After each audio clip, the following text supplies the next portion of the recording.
Hello there, and welcome to our professional development coffee chat. Today, we are talking about reimagining the dream or re engaging the dream that we have or once had for our early childhood programs.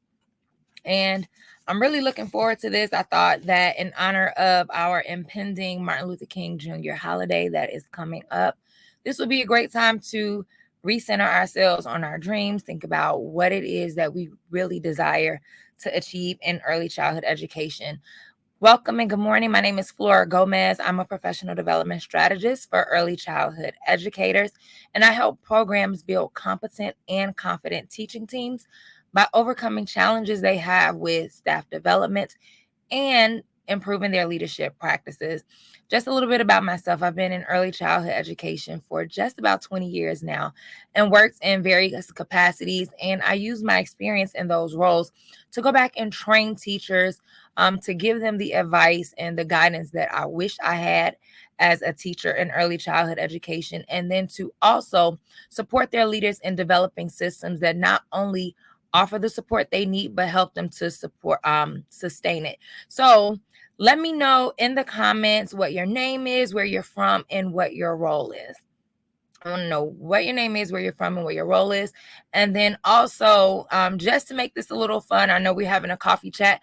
Tell me how you like your coffee. Do you like it black, sugar, and cream? I know right now that I am trying to avoid dairy and added sugar. So I have this new dairy-free and sugar-free creamer that I'm slowly falling in love with. It's not the same as what I'm used to, but it gets the job done. Again, today we're talking about reimagining our dreams and our vision for early childhood education. Now, in order to really think about what it is we desire for young children and how we hope to support their families, it's really important to think about our why. And again, we're at the new year. It's a perfect time to just reset. Some people are already going and have kept a steady momentum, and that's awesome. But sometimes around this time of year, especially in the winter, I'm here in Chicago, it gets cold. We're dragging. I personally like to hibernate. We just need a little pick me up or a boost. So I want us to think about four things that really support or contribute to us having a dream or reimagining what we want in early childhood. And they include our mission, our vision, the core values of our program, and then strategic goals.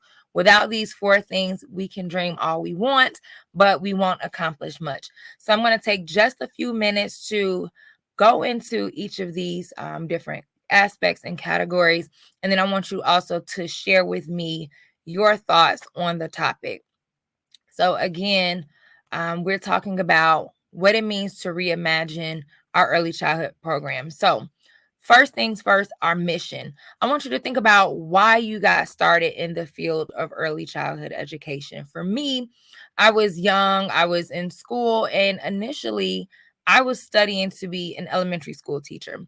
But during that time, I got my first real job in early childhood education in a family childcare program. And in that program, I worked primarily with infants, toddlers, and preschoolers because those are the children who weren't in school age yet. So while I was in college, I'm studying to be an elementary school teacher. That's what I really thought I wanted to do. But I fell in love with the babies. And I decided to change my major and go into early childhood, which allowed me to work with children from birth up to third grade. Well, my license is to third grade. I know that we've made some changes. In some states, it's second grade now, but I just really felt that I had a connection to younger children. I was very interested in child development. So understanding how children grow, how do they learn, how do they develop, and what do I need to do as an educator to support them. When I was working on my elementary degree, I noticed there was a lot more structure than what I was expecting in early childhood. And I was just really fascinated with the opportunities to give children the freedom to explore, to learn how to think and problem solve. I just believe that the way we're set up now, once children get to kindergarten, there's so much structure and the teachers do so much planning that in early childhood, this is the time for them to just really explore. And I wanted to give back and make a difference. So over the years, I've just found myself in different positions because after teaching preschool for a couple of years, I thought I wanted to make an impact on a bigger level. So I went into administration where I'm not only working with 20 children at a time as I did as a classroom teacher, but now I get to work with 5 or 6 classrooms. So as you can see, we're multiplying the impact. I get to work with their teachers and their families. So my why was really just creating a space and an environment for young children and to help give them the foundation that they're going to need to be successful later on in their academic experiences. So when we think about our personal whys, that's really important. Every now and then we have to go back and reconnect to it. But then also think about your early childhood program. Why does it exist? Why did it come into fruition in the first place? Like, what was the purpose of your early childhood program? And that should be what our driving mission is. Okay. So it's all about the why. What are we doing this for? What's the reason behind it? Okay. So think about your mission as your purpose and your why. And if you haven't visited it recently, then this is a good time to go back and visit. I know that mission statements change. Okay. So what your mission was 20 years ago may be very different than what it is today. And that's just because times are changing. Children, I've had a lot of discussions lately about how children are changing. They're not the same and they shouldn't be, right? The generations are evolving, technology is changing and impacting a lot. So we need to go back and revisit our mission. I worked with a program recently and we were just going over I was, having a discussion. We were going over some of these things. Why did you get started? Why did your program open? And we looked at some documents and we noticed that that mission statement was the same as it was 30 years ago when the program started. And of course, it doesn't align with where we are today and what we're trying to accomplish. So it is okay to go back and revisit your mission, your purpose, what it is that you hope to accomplish today. And if 5 years from now you decide to go in a different direction, you decide to serve a different audience or target, it's okay to revise that mission and update it. Okay, so that's our first thing, our mission. The next thing is our vision. You want to think about what it is that you aspire to achieve overall. And so for me, my vision in early childhood was to be able to not only influence children, but I found that I've been most effective with working with teachers. And I think that the best way to provide high quality education and caregiving services to young children is to make sure that their teachers are taken care of and that they have everything that they need. So my vision is to create a space where early childhood educators feel like we are definitely a part of a profession. And I just love the direction that we're going in because we're becoming more professionalized, right? So we are moving away from those days of being considered, glorified babysitters. We have research backing up our practices. We are well educated. So I want us to think about what it is we aspire to achieve in early childhood overall. Welcome. If you're just joining us, we are talking about reimagining our dream and our vision for early childhood education. So we talked about our mission, which is our purpose and our why. We are early childhood educators, or why you started your program. And then we're also thinking about our overall vision. What is it that we hope to accomplish long term? And one of the things that I really respect about a vision is, for one, you can't fulfill it by yourself. So no one person can fulfill a vision. And then two, this is a long-term plan again. So you're going to need a team, you're going to need support and other people who are walking alongside you in order to fulfill that vision. So for example, when I was a leader in a program, I opened up a daycare center. My vision was to reduce barriers to access for all children. So I didn't want children to go to school based on what their parents did for a living or where they lived. I believe that all children deserve equitable opportunities. That shouldn't depend on factors that don't necessarily that they don't have control over, right? So children don't control where they live, where their parents work, whether or not their parents have a certain level of education, and that shouldn't dictate the quality that they have access to. All right. So The third thing we need to consider are our core values. Now, we're looking at these core values personally and as an organization. So, when I think about what I value or what I believe as an educator, I have to think about what do I believe about young children and how they learn and develop.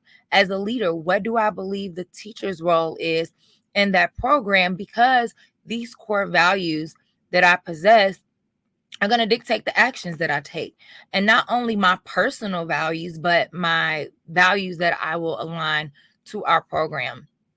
So you want to just think about what is the identity of your early childhood program. And one thing that I've learned over the years is from coaching or just even being in different leadership positions is that when you have a very clear mission, vision, and strong core values, it takes away a lot of the guesswork and the questions that are asked about our work. So, a program I worked with recently, I helped them to revise their mission, their vision, and core values and bring everything up to date.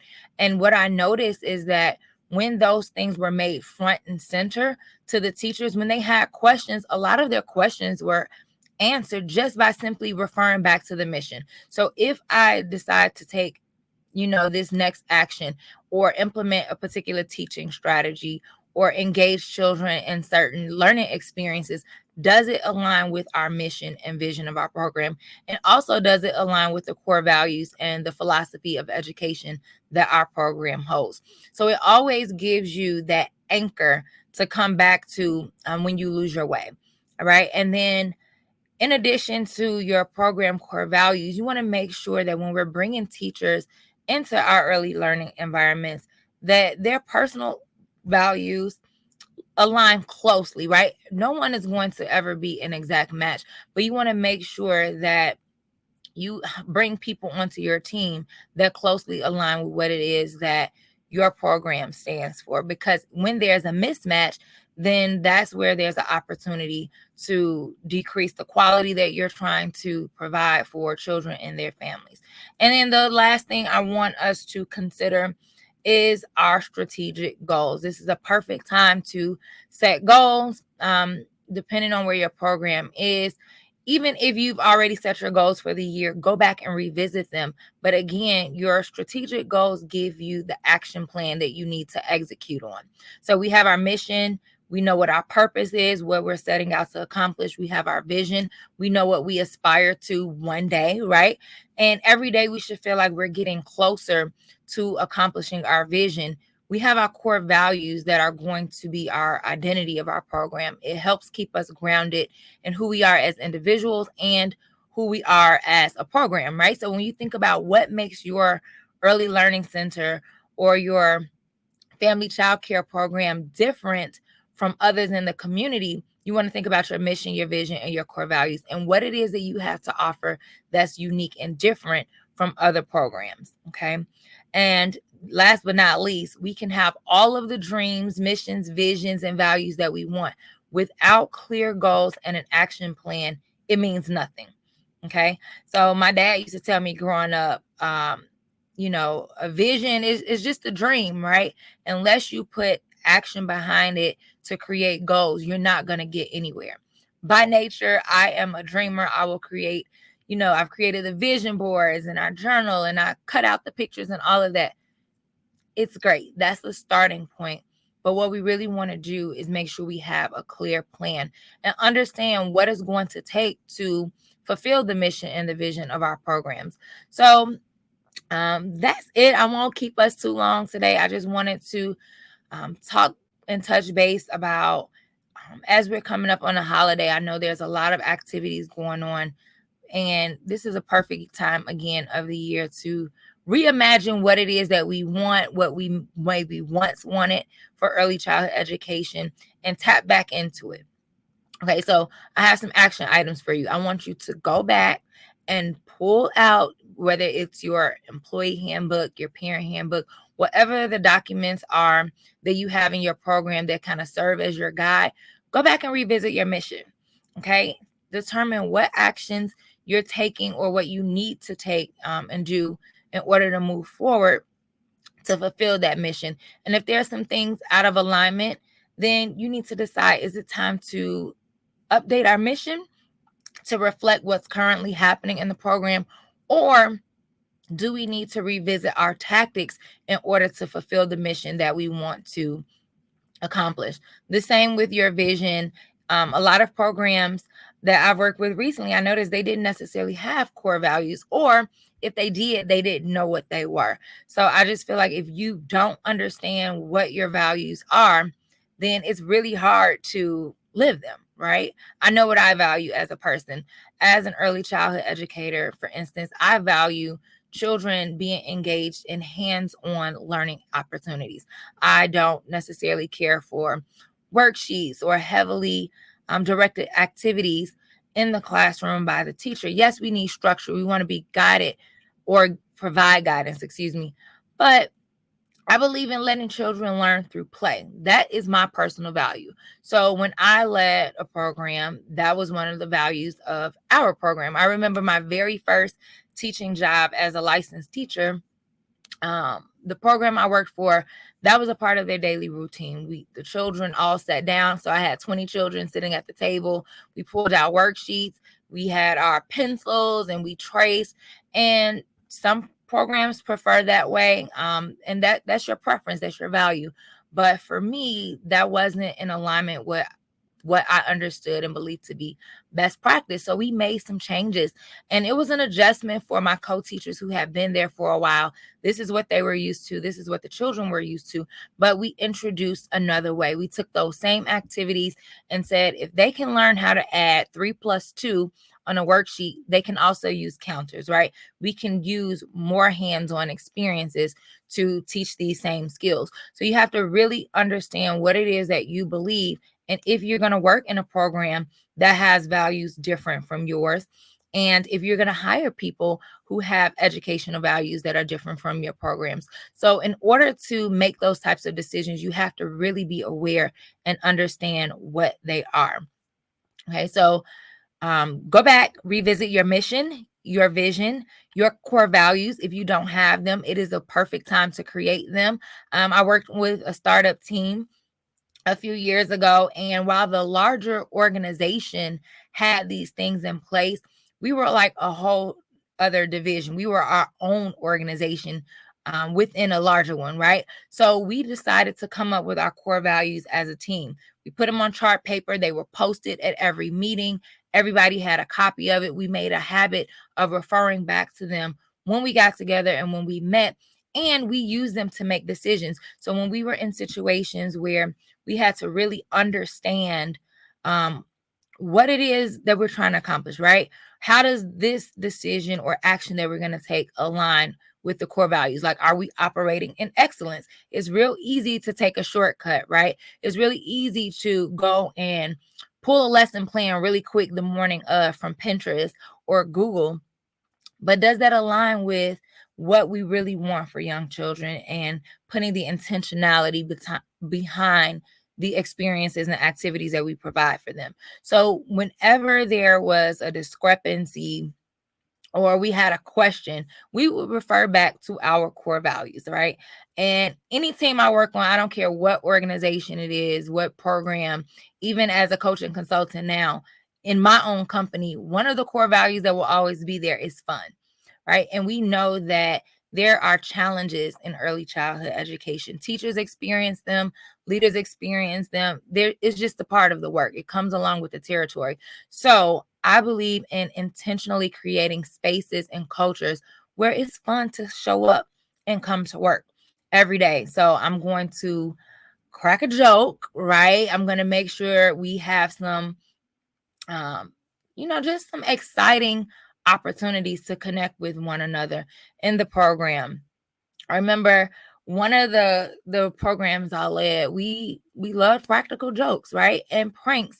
So I came in, I had been gone to, meetings. I had Head Start and meetings with different organizations as a director. So I had been gone away for a while, but I knew that there was going to be a time where I would be back in my building for a stretch without going. So my teachers, they welcomed me back with water guns and, we had spray bottle fights. It is what it is. We just made a space where we enjoyed being a part of the community. So your mission, vision, and your core values should really also influence the culture of your program. And last but not least, when you set goals, whether it's for your program, individual staff goals, and even the goals that we have for the children and families that we serve, everybody needs to be aware of those goals, right? So if you're deciding that this year we want to improve our literacy instruction, all of the teachers need to know that. If we're deciding we're going to allocate additional funding to build a new playground, everybody needs to know that. I will never forget working in a program. My coworkers and I were accustomed to those holiday bonuses, right? So one year, our director, she sent a letter that let us know that, you know what, this year we're going to still have the holiday party, but we won't be able to do the cash bonuses that you all are used to. And the funds have been allocated toward renovations. So while we were gone for the winter break, when I came back, before we left, there was just a big open space, and two classrooms, my classroom and the one next door, shared that space. Well, when we came back, there was a wall that was built there. I could not appreciate that wall more. Like, it toned down the noise level. It allowed me to just have some more intimate relationships with my students. It kept my runners from running straight through the building, all day, every day. So we were very clear on why certain decisions were made. And it was because we wanted some enhancements around the building. We got a new playground, right? So when my director set these goals, she shared them with the team and we understood what was happening. When we decided to seek accreditation, that goal was shared with the whole team. Each of us knew the role that we would have to play in accomplishing it. So we want to make sure everybody is on the same page. And one way to really unify your early childhood team is by having these things in place.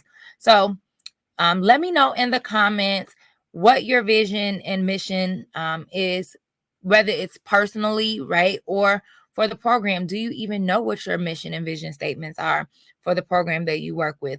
If you don't have core values, this is a perfect time to accomplish them. And then I do have a training that I'm doing this week called Winning Beyond the Workshop. I'll make sure the link to that is in the comments for you if you're interested, where I talk about each of these things and how to create them so that you can get your program set up. This is the foundation for our professional development. So before we can talk about teaching strategies and classroom management and behavior and things of that such, we want to make sure that everybody is grounded on the same page.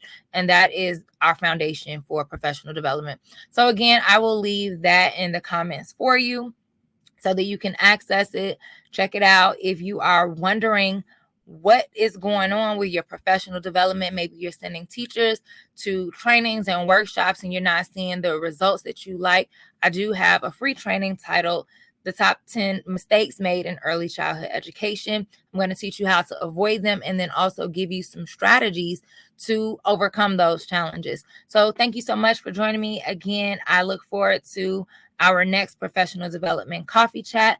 Make sure if you're watching the replay or listening to this a little bit later, engage with me in the comments. Let me know what you think. And then also, don't forget, take action. That's the most important thing. Revisit your mission, vision, and your core values and make sure that you have set your goals. All right. Until next time.